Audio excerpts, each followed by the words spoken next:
have their seats. I'm going to welcome Chad Michael to the mic, and we're going to get started with our session over here at the breakout stage.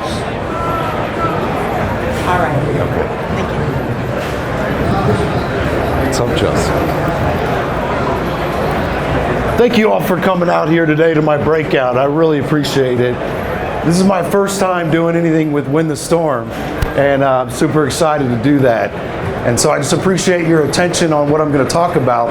I normally do all-day events, so condensing this down into 20 minutes will probably be somewhat of a challenge. A storm damage victim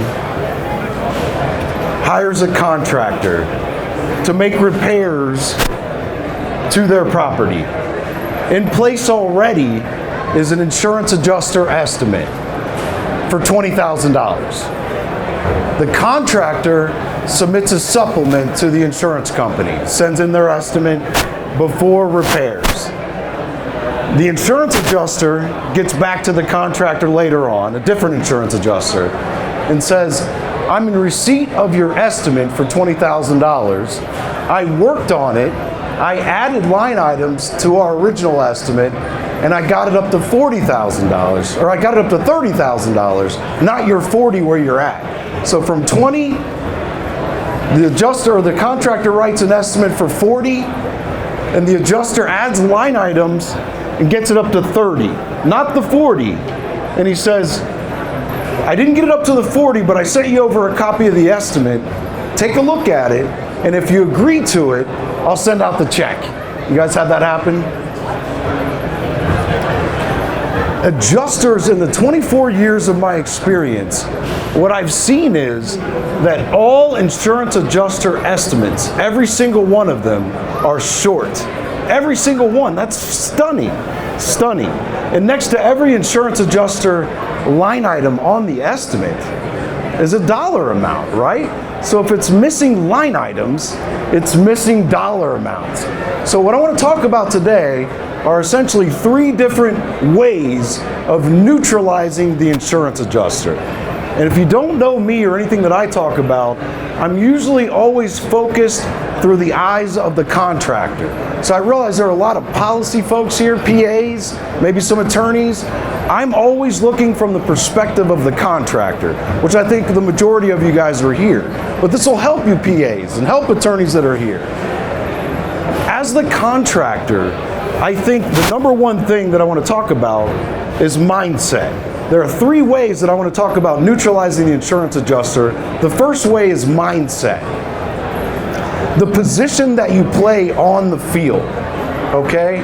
Like, I think that we have this all out of place. I think that we think that we're hired by the client to go and replace the roof, or fix the hardwood floor, or repair the siding, or the drywall, repaint it, whatever that is.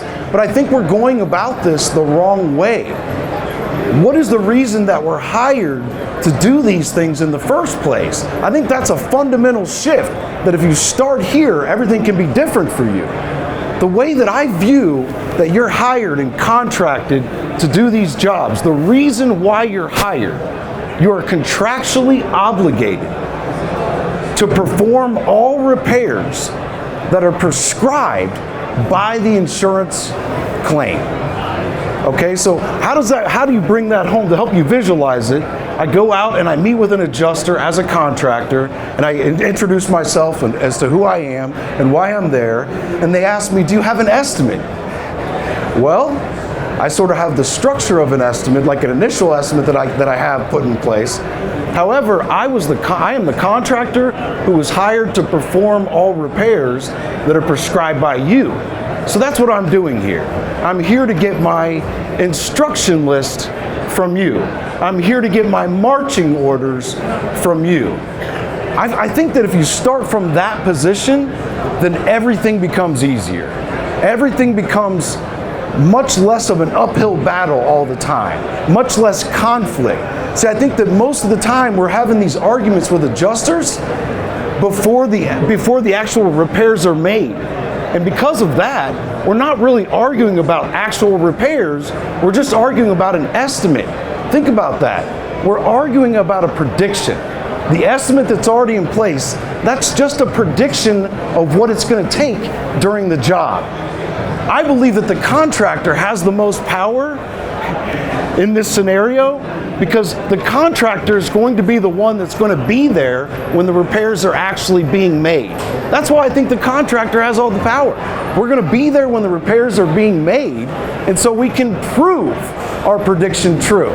So I think that too many people are locked horns with insurance adjusters, and they get to a stalemate, and they don't know how to get out of that. And they'll turn away jobs, they'll walk away from jobs because of certain things that are not being agreed to on the estimate. So back to that insurance adjuster that I opened with, the adjuster that talks about, well, I've added items to the estimate, right? I didn't get up to where you are, but I did get it up, and take a look at it, and if you agree to it, let me know and I'll send the check. The first thing you need to know as a contractor, you don't need to agree to anything with an insurance adjuster. There is no settlement. There's no settlement.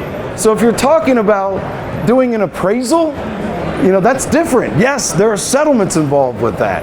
I'm not against appraisals. I'm not against PAs. I'm not against attorneys and litigation. But I just think that the contractor needs to exhaust all options that are available in the contractor lane. And that's what I think we're not doing. I think too many people are too quick to send it out to appraisal, send it out to a public adjuster, and not doing the due diligence first as the contractor. All right, so Mr. Adjuster, back to that, I agree that at least these items are necessary, right? However, I was the contractor who was hired to perform all repairs that are prescribed by you, all right? So go ahead and send the money. Send the money, send the money, all right? And by the way, go over and pick up that money. Send the money, and we're gonna move forward with the repairs, and if anything comes up, we'll let you know. We'll let you know. And it's as simple as that. Think about that for a second. You are hired as the contractor to perform all repairs that are prescribed by the claim. They send the money, you move forward. So Mr. Adjuster, I can't agree to anything. I have to review this. It has to go through our estimating team. We have to vet this, right? We're preparing, we're moving forward with the repairs. Send the money, all right? And we'll let you know if anything comes up. So me, I'm much more going with the flow of traffic, all right? With the grain, so that I'm not having conflict all the time. So what I would rather do is see the adjuster come out, apply the coverage. That's my job, to try to get them to apply that coverage. Too many people are talking about contractors. They shouldn't be involved in this stuff at all with adjusters. They shouldn't talk about price. They shouldn't identify damage. They're not allowed to identify damage. As a contractor, you better be able to identify damage. It's just nonsense. You can talk about price with an adjuster. I would submit to you it's going to be very difficult to not talk about price with an adjuster to be able to do this job. So I think too many people are trying to take it out of the hands of the contractor and give it to somebody else. But again, the contractor has all the power. So that's the first thing, the mindset, the position that you play. It's not to go fix a roof or to repair a hardwood floor. It's to perform all repairs that are prescribed by the insurance adjuster. So once they make those prescriptions, we move forward to perform those repairs, and then we run into a brick wall and find out that we cannot make the repairs the way that they have had them prescribed. That's when we need to initiate a supplement before the repairs are made, right? Hash out our differences before the repairs are made. All right, so that's the number one thing. I think just mindset, switching up how we think about these things. Most rebuttals, most response that I have to an adjuster on any objection they throw my way usually starts with that line. Well, Mr. Adjuster, I was hired to perform all repairs that are prescribed by you, so I can't agree to that, but send the money. Send the money and I'll let you know if something comes up. All right, so that's number one, the mindset. But number two, the number two thing that I think is most people are lacking in this industry, and it has all the power. Don't miss this. Please don't miss this. And that's your inspection. That's your inspection. That's your opportunity. That's why the contractor has all the power, has the most power, in my opinion. It's the inspection. See, I believe that every single job site is like a crime scene. that must be investigated, like full-on CSI technician style, full-on crime scene, right? Like everything has to be dusted for prints. And I think that's where people miss it. You know, enough of these 5 to 10 photos, 5 to 10 close-up photos that you're submitting as documentation as to why they should pay for these damages. That's the number one thing that will get you approvals in this industry is documentation, evidence, and proof. And it is up to you, the contractor, to obtain that documentation, evidence, and proof. Think about that. So my inspections are not 10 to 20 minutes long. They're not 5 to 10 photos, close-up photos. Some of these photos, you can't even tell where you're even at on the job site, right? You don't even know if it's the same job site in question to begin with. I'm submitting at least 200 to 300 photos or more. There's no such thing in my mind as too many photos. So in my mind, I'm gonna dust everything for prints. Everything's gonna be checked off. Every inch of every elevation, the roof, I'm doing drone videos and photos. I'm doing attic inspections. Attic inspections are huge, right? And of course, we're not doing this if it's a dishwasher claim, right? But attic inspections, people are not doing that. I inspect every single room, closet, and hallway of every storm damage inspection I ever do. That's where you're gonna get the most approvals, the higher numbers, because why are these line items missing from the adjuster estimates, from the week inspection? A lot of the reason why these adjuster estimates are short to begin with is because the line items aren't there, and the line items aren't there because the adjuster missed it at the inspection. So stop arguing about the same items. Like people ask me, do you put overhead and profit on a roof? If it's just a roof only. Well, I would if it was a roof only, right? But I'm never gonna do a job where the only damage is on the roof. If the roof is damaged, there's a lot of other damage there too. I can't tell you how much money I've earned through the years at the inspection. So it's so very critical for you to take your time at these inspections. All right, now a couple things about that inspection. How you show up. I feel like we need to start having more pride in our trade. This business, there's no business in the country where you can come in from any background, any walk of life, any experience level, any education level, and literally make millions. Start acting like it, right? So when I would show up to an adjuster inspection, and for the very first inspection for your clients, guys, when you show up, I want you to picture, some of these adjusters are high tech. They have these little digital cameras around their neck, you know, tool belts and things and gadgets and point and shoot laser devices, Bosch measurement devices and things like that. Well, I have the biggest tool belt you can possibly imagine. Like, I want you to go and find the biggest tool belt that you can possibly get your hands on with the most pouches, the most pockets and rings. And my tool belt, I stuff it full of everything. Like, I have 3 of those Bosch laser measuring devices, and some of them might not even have batteries, but I have them in there. They're different kinds. And I have tape measures, like 3 different ones. I don't need all the tape measures that I have. You know, and I have, if it's a commercial job, I have a hard hat, safety harnesses, maybe some knee pads, but moisture detector, thermal imaging camera. You know, I have a camera also, but it's a lot more bulky and it's around my neck. It's all about like my toys are better than yours are, like back to childhood. And it establishes, it sets the tone with an adjuster. Like they realize that there's a professional on the scene. Sometimes they look at me like, who in the world is this dude? Like he doesn't belong here. But also showing up to your inspections with your clients like that. Imagine that for a second. It's very, very difficult to set ourselves apart from the competition. When we show up like that, I want you to picture like full-on special forces. Like I was just parachuted in the backfield and I have to get here and I'm setting my drone case down and setting my bags down so I can shake their hand, and I'm a little out of breath even. So it's seeing someone like that. If the client says they want to interview 2 other contractors before making a decision to hire you, no one else is going to look like that. When I show up, I want it to be that no one's ever seen anything like me. All right, so that's a couple points about the inspection. I'm moving as quickly as I can, right? But number 3, and I think this is a huge value proposition for you guys here. Number 3, this is a bomb.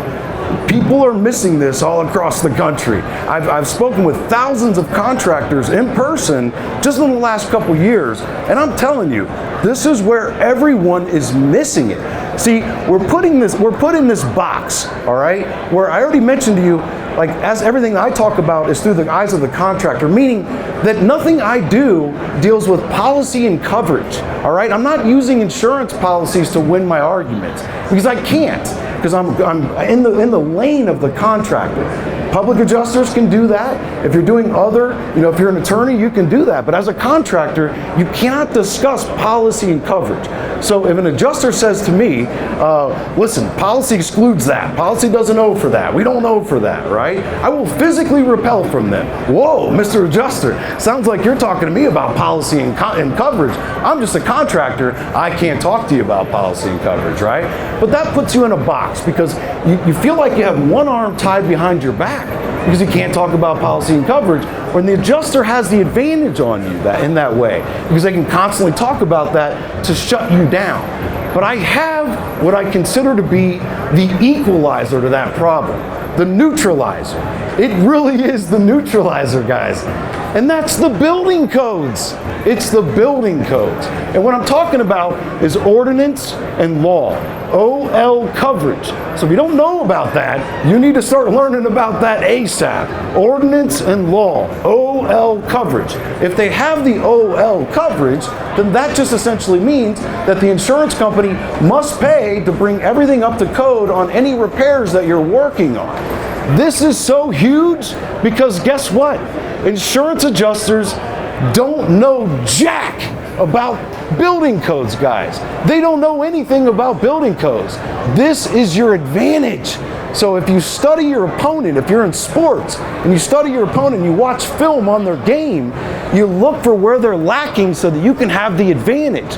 This is your advantage, the building codes. So just like I have to go quickly, I wish I could do a whole segment on building codes, right? But you have to know which building codes and where to find them. This is like some mystery in the industry, all right? You need to be using the International Residential Codes, International Building Codes, International Energy Conservation Codes.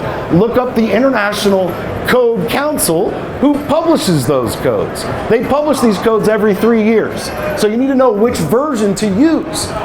How to know that is to find out what the city where you're working, which version they've adopted. All right, I'm moving really fast. I have more information on this. Find my YouTube channel. I have a lot of information about this. But just to give you a quick idea, all flashings on any roof system must be replaced where rusted, damaged, or deteriorated. Period. So you're thinking, okay, I know rust, I know deterioration, it's going to be damaged during the tear off. It's already damaged now. It's already damaged now because how is it installed? With nails. That means all your pipe jacks, all your vents, all your L flashing and sidewall flashing and step flashing and chimney flashing and skylight flashing, all that flashing must be replaced where rusted, damaged, or deteriorated. That's the law. So you just look up in the International Residential Code, Chapter 9, for all of the roofing items. It's so simple. It doesn't take a genius to figure it out and learn it. It's short. Look in Chapter 15 in the International Building Code. International Building Code, all commercial jobs. International Residential Code, all residential jobs. And I say the International Energy Conservation Code, residential and commercial. You're having problems getting the deck bought. The deck is damaged, water damaged, right? Because the insurance policy excludes rot.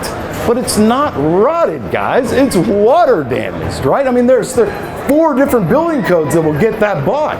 So number 1, it must be solidly sheathed. You probably heard that. So if it's wet, if it's cracked, if it has too many nail holes in it, it's not solidly sheathed.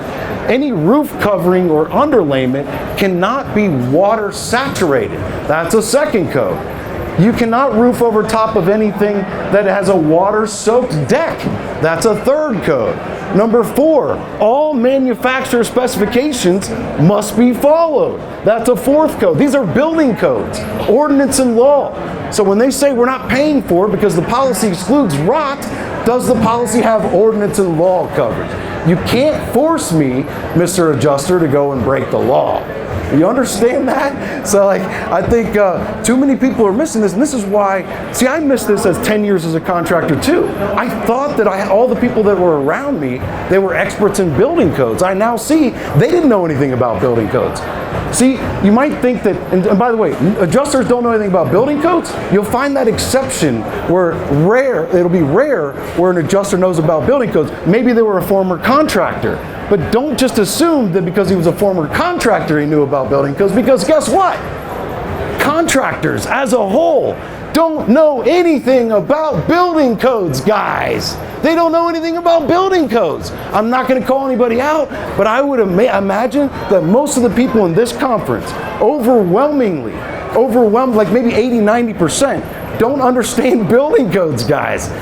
There again is your edge. That's your advantage, because your competition does not understand building codes. All right? So again, if your client doesn't want to hire you yet because they want to interview 2 other contractors, okay, great. Give your client a mini education about building codes. Like, the building codes requires that chimney flashing up there needs to be replaced. What's State Farm say about your chimney flashing? I don't know. Let me go get the paperwork, right? I mean, pretty soon you have to establish yourself as the expert, and they turn to you for the answer. And great, you're going to interview 2 other contractors. Please, when they come, ask them which version of the codes are they supposed to be following for my job. Because whatever codes those are the rules that governs this particular job site. So, all right, guys, my time is coming to an end. I thank you very much, sincerely from the bottom of my heart. I know it's all moving really fast. Please follow me. I love you guys. Thank you very much. Put this over here.